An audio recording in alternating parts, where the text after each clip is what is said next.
오랜 기간 함께했던 우정이 무너지는 게 얼마나 한순간인지 저는 그날 뼈저리게 느꼈습니다. 친구와 같이 한 점심 한 끼 밥값 때문이었죠. 그날의 해프닝을 생각하면 저 스스로도 민망하지만 그날은 도저히 그냥 넘길 수가 없었습니다. 주변에서도 보면 가끔 밥값 문제로 친구와 갈등을 겪으며 언짢았다고 수군거리는 모습을 보곤 했는데 제 일이 될 줄은 몰랐습니다. 더 놀라운 건 그중 몇몇 지인들은 연락을 끊거나 관계가 멀어졌습니다. 이런 현상을 심리학자들은 이렇게 정의했습니다. 밥값 계산의 문제는 단순한 돈의 문제가 아니라 그 사람이 날 어떻게 대하고 있는지 보여주는 감정의 거울이라고요. 여러분 안녕하세요. 주변에도 꼭 이런 사람 한 명쯤 있죠. 같이 밥 먹으면 절대 계산 안 하는 사람. 매번 얻어먹기만 하면서도 미안해하는 기색은 단 1도 없는 사람. 다음에 내가 살게 말은 입에 달고 살지만 그 다음은 오지 않습니다. 오늘은 이런 사람들의 속마음 그리고 왜 반드시 멀리해야 하는지를 이야기해 보겠습니다.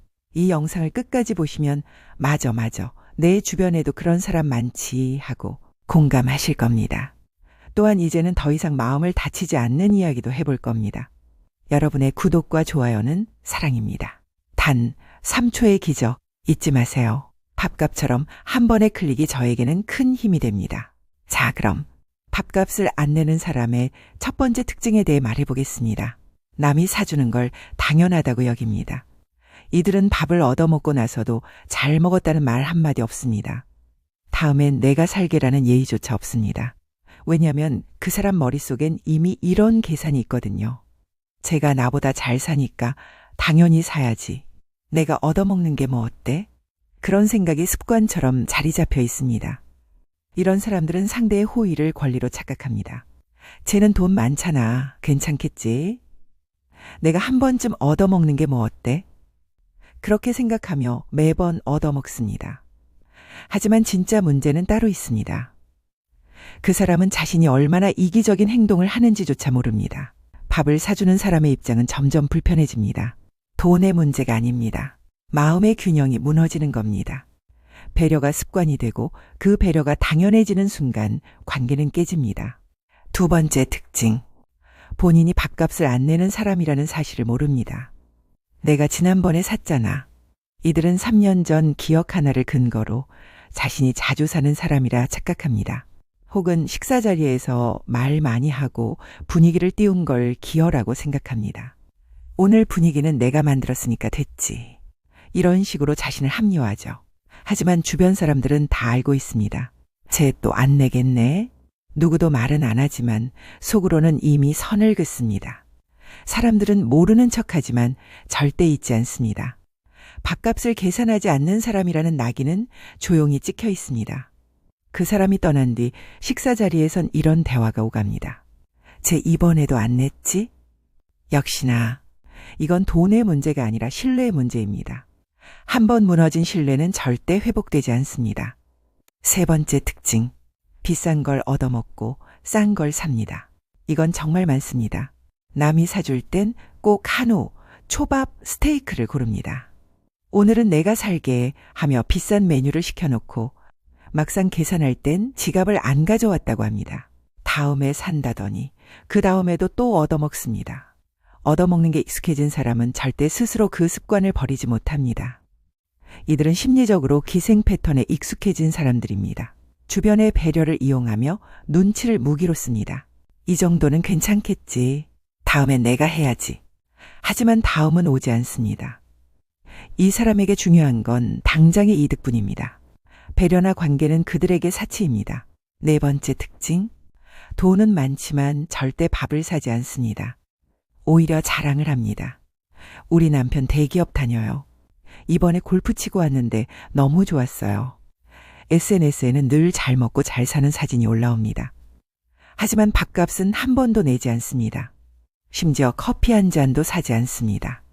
자신은 돈이 없어서 얻어먹는 게 아니라 그냥 네가 사주니까 얻어먹는 거야 라며 태연하게 말합니다.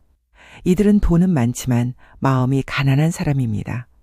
돈을 안 쓰는 이유는 단 하나. 남에게 쓰는 돈은 손해라고 생각하기 때문입니다.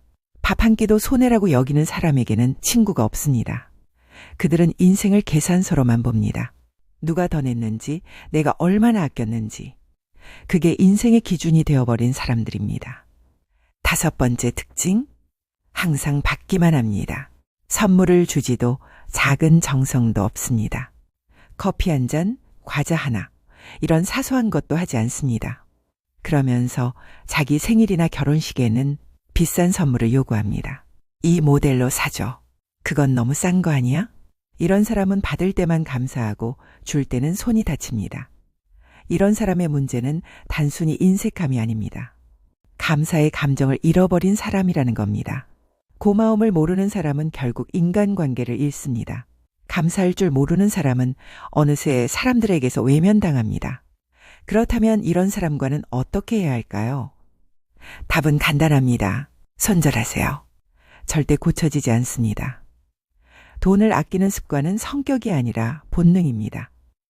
이런 사람은 상황이 좋아져도 달라지지 않습니다. 오히려 더 교묘해집니다. 이번엔 내가 살게. 오늘은 내가 꼭 낼게. 이런 말이 진심으로 들리면 안 됩니다. 그 사람은 계속 그럴 겁니다. 그게 자기 방식이니까요. 사람은 고쳐 쓰는 게 아닙니다. 특히 밥값 안 내는 사람은 더 그렇습니다. 밥값을 낸다는 건 단순한 돈의 문제가 아닙니다. 같이 시간을 보내고 대화하고 웃은 것에 대한 고마움의 표현입니다. 그런데 그 고마움을 행동으로 표현하지 않는 사람은 결국 감정의 채무자가 됩니다. 받기만 하고 주지 않으니까요. 그 관계는 오래 가지 않습니다. 밥을 사는 사람은 기억합니다. 누가 계산했는지, 누가 그냥 먹고 갔는지. 그건 단순한 밥값이 아니라 인격의 척도입니다. 밥값으로 인격을 판단한다. 이 말 진리입니다. 3번 중 1번은 사야 합니다. 그게 인간관계의 예의입니다. 한두 번 얻어먹을 수 있습니다. 하지만 계속 얻어먹는 건 이미 관계를 이용하는 겁니다. 그 사람은 당신을 친구로 보는 게 아니라 자원으로 보고 있는 겁니다. 밥값을 내는 사람은 결국 주변의 신뢰를 얻습니다. 어려울 때 도와주는 사람도 그런 사람들입니다. 결정적인 순간 당신 곁에 남아주는 사람은 돈이 많은 사람이 아니라 마음이 넉넉한 사람입니다. 이 세상에 당연한 건 없습니다. 얻어먹지만 말고 계산도 하면서 살아야 합니다. 밥값은 돈이 아니라 태도의 문제입니다. 감사할 줄 모르는 사람은 결국 혼자 밥을 먹게 됩니다. 한 끼를 사는 건 그리 어려운 일이 아닙니다. 하지만 그 한 끼가 누군가에겐 당신을 믿을 이유가 됩니다. 작은 행동 하나가 관계를 살리고 사람의 품격을 지켜줍니다. 돈은 쓰면 줄어들지만 신뢰는 쓸수록 커집니다. 밥값을 안 내는 사람은 결국 부자가 되지 못합니다. 왜냐하면 인색한 마음이 주변을 고립시키고 고립된 사람은 절대 성장하지 못하기 때문입니다. 사람은 혼자 성공할 수 없습니다. 늘 누군가의 도움과 지지가 필요합니다. 그 지지를 잃는 첫 번째 계기가 바로 인색함입니다. 밥값은 돈이 아니라 인간관계의 온도입니다. 누군가와 따뜻한 관계를 맺고 싶다면 먼저 손을 내밀고 기분 좋게 계산해 보세요. 그 한 끼의 마음이 결국 인생의 품격을 만듭니다. 오늘 이야기 공감되셨나요? 혹시 여러분 주변에도 이런 사람이 있다면 그 관계는 이미 답이 정해져 있습니다. 거리를 두세요. 정이 아니라 자존감을 지키는 선택입니다. 오늘 명언입니다. 감사는 말보다 행동으로 증명된다. 얻어먹는 사람은 금방 잊지만 사주는 사람은 평생 기억합니다. 당신의 인격은 계산서 위에 있습니다. 그리고 그것이 바로 당신의 품격입니다. 이 영상이 도움이 되셨습니까? 그럼 구독과 좋아요 잊지 마세요. 밥값처럼 한 번의 클릭이 저에게는 큰 힘이 됩니다.